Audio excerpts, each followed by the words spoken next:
Hey everyone, it's Aesah, and welcome to my video for Rakan Xayah reroll.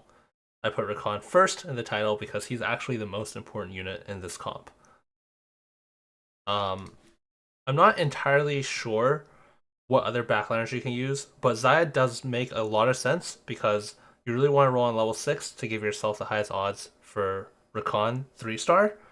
Maybe you could use some other backliners, but for example, the monster trainers are 3 costs, so you really want to roll on 7. Xayah just makes a lot of sense. She doesn't need a lot of supporting units. You could use Kennen. Yasuo is here just to give edgelord, so you could use like Kennen plus, or sorry, Kaisa. You could use like Kaisa plus a duelist like Udyr instead. You'll get Kennen for Supreme Cell, but Kaisa really wants like 4 Supreme Cell and multiple carries that are itemized, whereas yeah, Xayah is just really independent. She just needs Nico for 2-star Guardian and then an edgelord. But yeah, this comp it's been around for a while, but I would say with the new patch that just came out basically today, as of the time of recording this video, it's really picked up in popularity and just strength. I think one of the biggest changes is vertical Star Guardians. So if we're running 8 Star Guardians, for example, without the emblem, the bonus goes from 150% only to 118. So a huge part of the vertical Star Guardian bonus got shifted back into the individual units. So you can see if we're only running 2 Star Guardians with Xayah and Nico, it actually is not changed from the last patch. Meanwhile, Xayah's bonus, let's just say for stage 4, and keep in mind the gap will be even bigger as the game progresses, but just for stage 4, before you would get 290 magic damage. I think it's per 3 autos from Xayah's Star Guardian bonus. Now you'll get 360, so 290 to 360 is like a 25% buff to Xayah's Star Guardian individual bonus that she's giving herself. So really, really big change. Other than that, overall, just a lot of things got nerfed this patch. Yuumi got nerfed. Mech Mentor, Rise got nerfed. Protector did get nerfed, which you aren't running in this comp, but just because so many other things got nerfed, Xayah is still coming out on top. Yeah, so pretty straightforward comp, honestly. You want to play 6 protectors and Xayah on odd levels, like for example, if you're at a level where you can only play 5 protectors, you'll want edgelord for Yasuo. You can play another Star Guardian as well. So let's say we're not able to fit this entire board because we're 1 level down. Instead of playing our Kennen here, we just play a Jinx. If we don't have Jinx, maybe we can play an Ahri.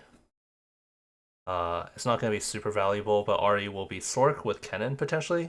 That'll give you a little bit of benefit. You might not have Cassante by now. You can play a Strategist as well since you have Janna. So you have a few different options. This comp, itemization wise, similar to Duelists, where you want to prioritize your Udyr items, you really, really, really want to prioritize Titans and Archangels on Rakan. Your third item can kind of be whatever. With Duelist Colossal Udyr, Stoneplate is really, really, really good because he's your solo frontline. However, in this comp, you're playing 6 protectors, so you don't really need Stoneplate. You're just going to have a huge frontline. It's kind of hard to get value from Stoneplate, honestly. So Stoneplate it can be any item. I generally recommend a resistance item because Rakan does a ton of healing, which healing is effectively raw HP. So something like Warmogs is just not that much value. It can kind of protect him from burst a little bit, but you really want to multiply that healing with resistances to make it worth more. So Steadfast Heart, Bramble, or yeah, Stoneplate is fine, but Stoneplate is absolutely not necessary. I would say Titans is by far the most important of the 3, just because to get a CC immunity, you really want to make sure you're getting your cast off on cadence. If he's stunned by anything, and there's just quite a lot of stuns in this set, Kobuko, Poppy, even this Kennen here, Jarvan, Yasuo even, Braum, Yone. A lot of these are kind of like micro stuns, but even still, they're relevant. Rammus, just a ton of stuns in this set. So just making sure you get your cast off on cadence, not getting stunned at all, the Titans is just extremely important. Archangels is really nice, it'll help you scale into the fight. Yeah, so again, prioritize these two items, Archangel and Titans. Your Xayah items, your best in slot is going to be Rageblade and Kraken. Kraken was nerfed this patch to not kind of scale infinitely with Rageblade. That being said, this combination is still very strong. This is going to be your best in slot Xayah. Your best third item is going to be Giant Slayer. It's going to be a little hard to get because you really want the Titans and then you want these other two bow items. So this would be your fourth bow item. That would be your true best in slot, but you absolutely don't need to have it. I would say the one item you would generally want to avoid. Sometimes you will have to make it because you don't use any swords or gloves with these items is Infinity Edge. A lot of the value of Xayah's ability is the 80% attack speed that she gives herself, along with her own Star Guardian bonus that she's kind of balanced around. So Infinity Edge will make this at 3-star 115 extra bonus physical damage for these 3 extra attacks. Infinity Edge will help that crit, but overall it's a very, very small part of her overall damage. So you would much rather have pretty much any other item besides Infinity Edge. Even Gunblade or Edge Knight are going to be fine here, but preferably another damage item. Deathblade is going to be fine. Again, Giant Slayer is going to be best in slot. Striker's Flail is going to be fine. Last Whisperer will be fine. A second copy of either one of these. Yeah. Xayah items, I think people are prioritizing too much. They're actually not that important. You cannot have either. If you can't have Rageblade or Kraken, you want to have either one. If you don't have Rageblade, Kraken is still good, just because Xayah gives herself so much attack speed. If you don't have Kraken, Rageblade is still good, just because, I mean, you're playing 6 protectors, your fights are going to go long. Both of these items are still good on their own. They're especially good together, but even if you don't have either one of them, if you have like a build like this, pretty terrible build, honestly, even with this, you can still go first with this build. Your Xayah items are simply not that important as long as your Rakan has the Archangel Titans plus a resistance item. Because this comp is mostly physical, you will want Shred somewhere in the comp, Even Shroud or Last Whisperer. Even Shroud is kind of nice just because Last Whisperer, again, you really want 3 bows for Rageblade, Kraken, and Titans. Titans being the most important of the 3. So it's just hard to make it, so it's more likely you'll make Even Shroud. You don't use any belts in kind of your best in slot. Yeah, so you really want a resistance item here. You absolutely can slam something like Sunfire early game, and then move it off in the later game for a resistance item. Again, avoid raw HP items like Spirit Visage or Warmogs. These are not going to be that great. A big part of the value of this comp is the Fruit fan service. You can roll on either Rakan or Xayah. I have seen people recommend selling a copy of it on your like your 8th Xayah before you 3-star if you haven't hit it in order to dig for it. I don't think that's worth it, honestly. If you don't hit it, it is a little bit weaker. Fan service is extremely strong. There's no other power-up as strong, but I don't really think it's worth losing a copy of Xayah or Rakan and potentially losing tempo. It's not that much stronger than other power-ups. It's better, but not by like an absolutely crazy amount. In fact, for Rakan, the newly buffed adaptive skin power-up, I think is honestly just as good. But fan service is the strongest for Xayah.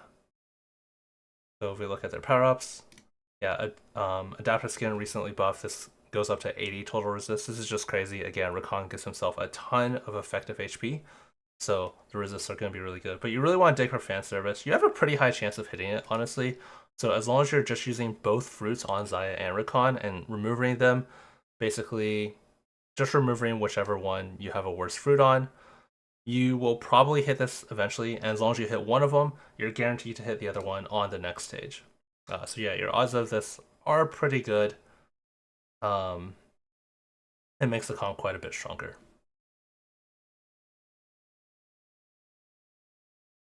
After you finish itemizing Xayah and Rakan, K'Sante is going to be the next best unit to itemize, even at 1-star, just because he gets a second life bar. So having him hold kind of like your utility items, make sure they're close to the Xayah's target, is going to be nice.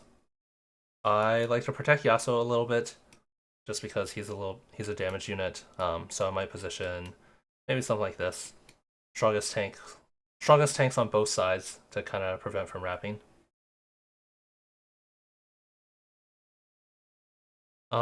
Anything else I want to talk about this comp? Yeah, your plus ones you can fit in Strategist, you can fit in Jinx. Seraphine, if you do make it to Seraphine, Seraphine is going to be your best plus one at level 9.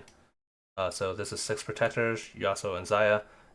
At level 9, the absolute best unit you can add is Seraphine. She just gives a lot of stats to Xayah.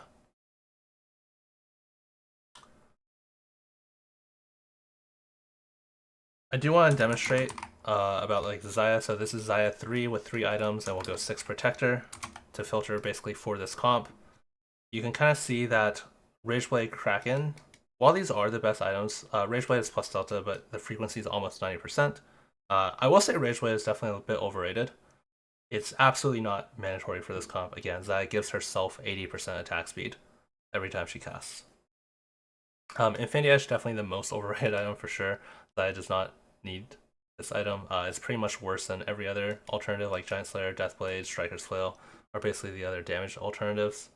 But you can see even all these items together they're roughly about the same. Even like Edge and Knight or Red Buff, honestly, like putting up like similar numbers. But if we look at our Rakan items,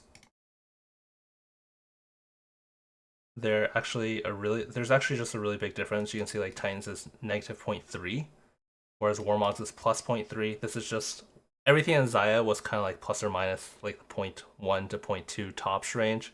This is like a 0.6 swing between Titans and Warmogs. Really, really, really big deal to have your best in slot on Rakan. Yeah, prioritize Titans on Archangels, and everything else can kind of just be whatever. That's going to wrap it up for this video for Xayah and Rakan reroll. You want to roll on level 6 as both of these are 2 costs, and you don't really care that much about 3 starring any 3 cost units. You can go for Janet as well. It kind of depends how well you're doing in the game, but I generally think just saving the extra gold to hit these faster is better. Yeah, if you have any comments or questions on Xayah or Rakan and Xayah reroll, let me know in the Discord, and thanks for watching.